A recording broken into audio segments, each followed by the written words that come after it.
কেন জানি আমার মায়াবী শক্তি কাজ করছে না। কি যে বলো না, মা বাবাকে কি করে বোঝাবো ভেবে ভেবে আমার রাতের ঘুম নষ্ট হয়ে যাচ্ছে। যাগে, মৃত্যুর আগে আমার একটা শর্ত আছে। আবার শর্ত কেন? আগে তো কোনোদিন বলনি। এখন কোনো শর্ত মানা যাবে না।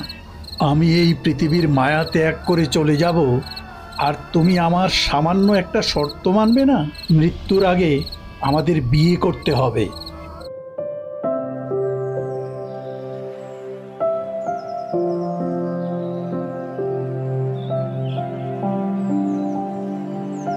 সুমন অপেক্ষায় ছিল।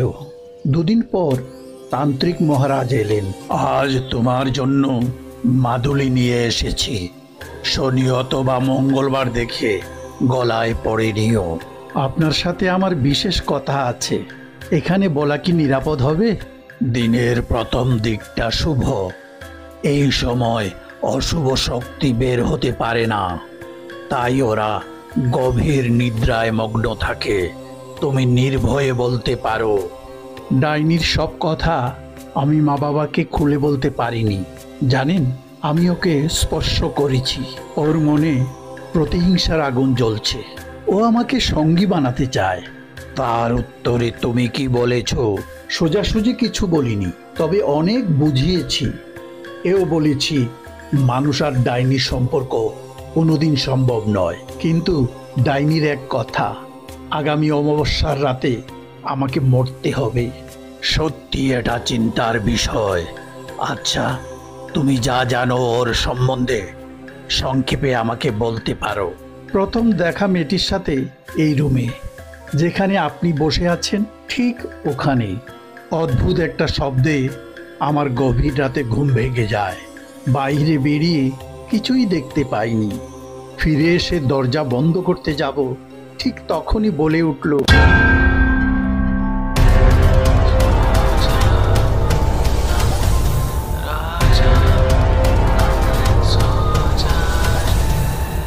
সুমন ধীরে ধীরে ডাইনির জীবনের সব গল্প মহারাজজিকে খুলে বলে।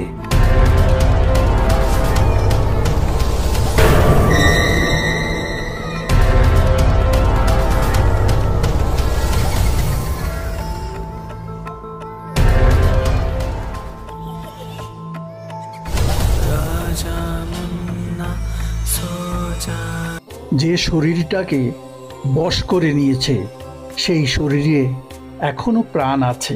ডাইনি কোনোভাবেই ছাড়তে চাইছে না। এবার বুঝতে পেরেছি, যদি কোনোভাবে ওই মেয়েটির শরীর থেকে ডাইনির আত্মাকে বের করে নেওয়া যায়, তাহলে মায়াবী শক্তি আর কোনো কাজ করবে না। আমাদের হাতেও সময় কম, যা করতে হবে ভেবে চিনতে। এবার আমার কি করা উচিত বুঝতে পারছি না। একটা অনুরোধ, এই কথা মা বাবাকে বলবেন না। ডাইনি অতি ভয়ঙ্কর। শুধু মাদুলিতে কাজ হবে না, তার সাথে বুদ্ধি আর সাহসের প্রয়োজন আছে। এমন কিছু বলুন যাতে মেয়েটিরও প্রাণ বাঁচে আর আমি এই বিপদ থেকে মুক্তি পাই।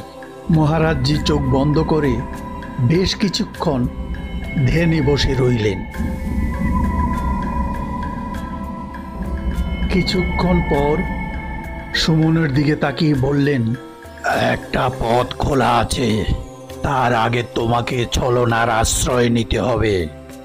ডাইনি যেভাবে অন্যের চেহারা দিয়ে তোমাকে জালে ফেলেছে, ঠিক সেইভাবে ওকে তাড়াতে হবে। মনে রাখবে, ওই শরীর ছাড়া ডাইনির কোনো অস্তিত্ব নেই। কাছে এসো, তোমাকে কানে কানে কিছু বলবো।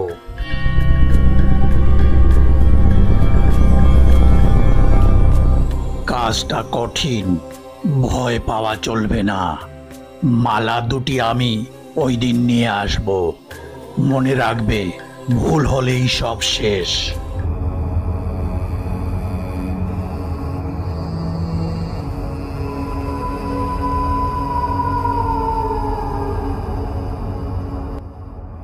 আজ ঘুমোতে কিছুটা দেরি হয়ে যায়। সুমনের ঘুম আসে না, তবুও চোখ বন্ধ করে শুয়ে থাকে।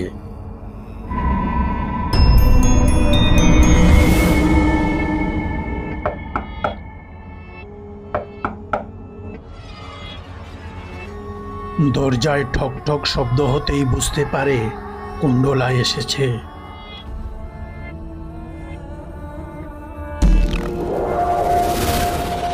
যখনই বের হতে যাবে ঠিক তখনই মায়ের ঘুম ভেঙে যায়। পেছন থেকে বললেন, কিরে সুমন, এই রাত দুপুরে আবার কোথায় যাচ্ছিস? তোর না রাতে বাইরে যাওয়া মানা? বিশেষ দরকার আছে, না গেলে হবে না। বুঝতে পেরেছি, তুই হারিকেনটা নিয়ে পেছনের ঘরে চলে যা, আমি সকালে পরিষ্কার করে দেমনে। ঠিক আছে, যেতে হবে না, তুমি শুয়ে পড়ো, আমি সকালেই যাব। সুমন বুঝতে পারে কুণ্ডলার মায়াবী শক্তি বাড়ির ভেতর কাজ করছে না। অনিচ্ছা সত্ত্বেও সুমন আবার শুয়ে পড়ে। কিছুক্ষণ পর আবার দরজায় ঠক ঠক শব্দ হতে লাগলো। সুমন দরজা খুলে দেখে কুণ্ডলা দাঁড়িয়ে আছে, রাগে চোখ দুটি লাল। অনেকক্ষণ হলো দাঁড়িয়ে আছি তোমার জন্য। আজ সবার ঘুমোতে দেরি হয়ে গেছে। কিছুক্ষণ আগে বেরোতে যাচ্ছিলাম, ঠিক তখনই মা দেখে বারণ করলেন। আমি বাইরে দাঁড়িয়ে সব শুনছিলাম, কেন জানি আমার মায়াবী শক্তি কাজ করছিল না। অনেক চেষ্টার পর তোমার মা বাবাকে ঘুম পাড়াতে হলো। এবার চলো, অনেক কিছু বলার আছে।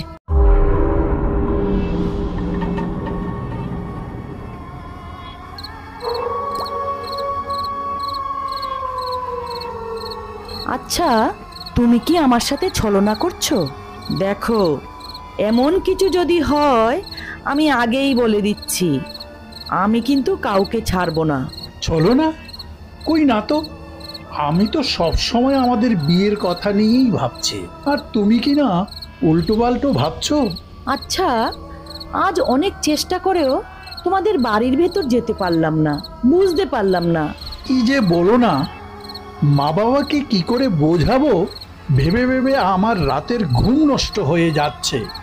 যাগে, মৃত্যুর আগে আমার একটা শর্ত আছে। আবার শর্ত কেন? আগে তো কোনোদিন বলনি। এখন কোনো শর্ত মানা যাবে না। আমি এই পৃথিবীর মায়া ত্যাগ করে চলে যাব, আর তুমি আমার সামান্য একটা শর্ত মানবে না? মৃত্যুর আগে আমাদের বিয়ে করতে হবে, তারপর মরতে রাজি আছি। সে তো ভালো কথা, আমরা আগে বিয়ে করে নেব। বেশ, তাহলে বলো, আমার মৃত্যুর পর কার সঙ্গে থাকব? তোমার সাথে নাকি ওই কুণ্ডলার দেহের সাথে?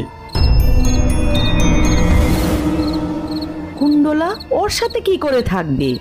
ও তো এখনো মরেনি। তুমি আমার সাথে থাকবে। বেশ, আমারও তাই ইচ্ছে। তবে কি জানো, ক্ষণিকের জন্য হলেও ওই শরীর থেকে তোমাকে বেরিয়ে আসতে হবে। তারপর বিয়ে সম্পূর্ণ হয়ে গেলে আবার ফেরত চলে যাবে। তুমি কি বলো? যদিও ওই দেহ থেকে বেরিয়ে আসা আবার ফেরত যাওয়া অনেক কষ্টের। ঠিক আছে, আমি রাজি। অমাবস্যার প্রথম দিন মহারাজজি এলেন সেই বিকেলের দিকে। তোমার বাবা মা কোথায়? ওনাদের তো দেখছি না। সবাইকে বাড়িতে পাঠিয়ে দিয়েছি, বুঝতেই তো পারছেন। ভালো করেছো। ওই ব্যাগে দুটি মালা আছে। ডাইনি যখন কুণ্ডলার শরীর থেকে বেরিয়ে আসবে ঠিক তখনই একটা মালা কুণ্ডলার গলায় পরিয়ে দেবে, আর একটা মালা তোমার গলায়। ও কিছু বুঝে ওঠার আগেই তোমাকে কাজ শেষ করতে হবে। আমি নিচে লুকিয়ে থাকবো। মেয়েটি খুব চালাক। বলছিলাম, এই মালায় কাজ হবে তো? এই মালার আড়ালে মাদুলি আছে। অনেক সাধনা করতে হয়েছে, তুমি নির্ভয়ে থাকতে পারো।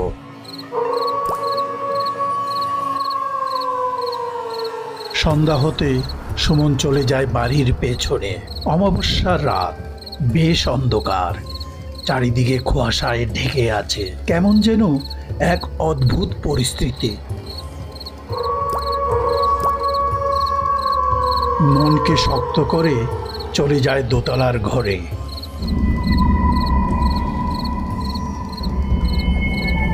কিন্তু কুণ্ডলা ঘরে নেই। বিছানায় তাজা রক্ত লেগে আছে। বেশ অদ্ভুত একটা গন্ধ সুমনের নাকে এলো।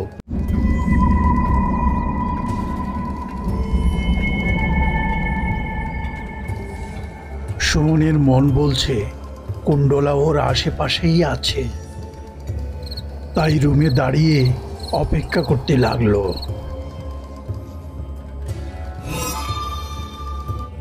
এই যে বাবু, আমি এখানে। তুমি বেশ আগে বাগেই চলে এসছো। অনেকক্ষণ থেকে দাঁড়িয়ে আছি, বিছানা নোংরা দেখে বসতে পারিনি। শুভ কাজ তাড়াতাড়ি শেষ করতে হবে। যাক, শেষ পর্যন্ত তোমার সাথেই আমার বিয়ে। এবার বলো কি করতে হবে? এবার দেহ থেকে বেরিয়ে এসো, আমি তোমার গলায় মালা পরিয়ে দেব, আর তুমিও আমাকে মালা পরিয়ে দেবে। ব্যাস এইটুকুই কাজ। তাই করছি, তবে তাড়াতাড়ি করে নিও, না হলে আমার কষ্ট বেড়ে যাবে।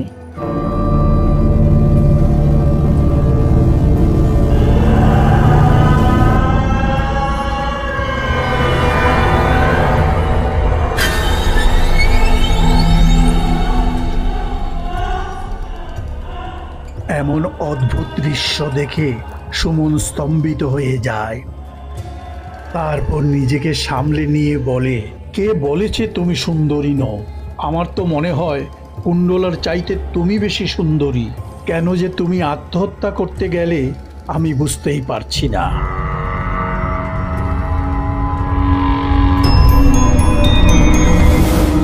প্রশংসা পরে হবে, আমার ভীষণ কষ্ট হচ্ছে। তাড়াতাড়ি শুভ কাজ শেষ করো। বিয়ের লগ্ন আসতে এখনো 2-3 মিনিট বাকি। এত কষ্ট যখন করলে আরো কিছুটা সময় ধৈর্য ধরো।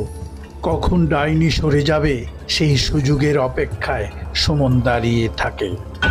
কতবার বলেছি আমার শরীরে কষ্ট হয়, কথা কানে যায় না। আর একটা কথা, কপালে সিঁদুর আমি দেব না। একটা মালা আমি পরে আছি, আর একটা মালা আমি তোমাকে পরাবো।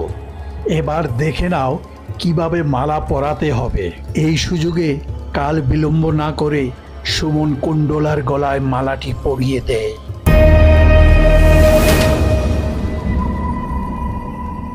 মেয়েটিকে 5 বছর ধরে কষ্ট দিচ্ছ।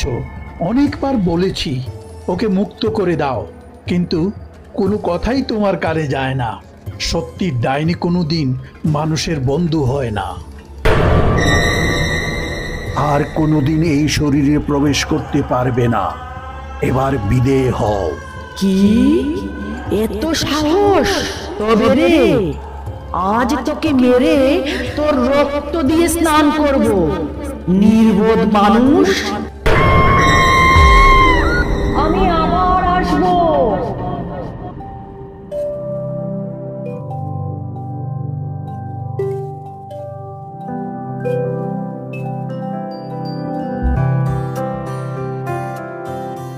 আমি কোথায়? আপনারা কে? আমার গলায় মালা কেন? আপনি শান্ত হয়ে বসুন, ধীরে ধীরে সব জানতে পারবেন।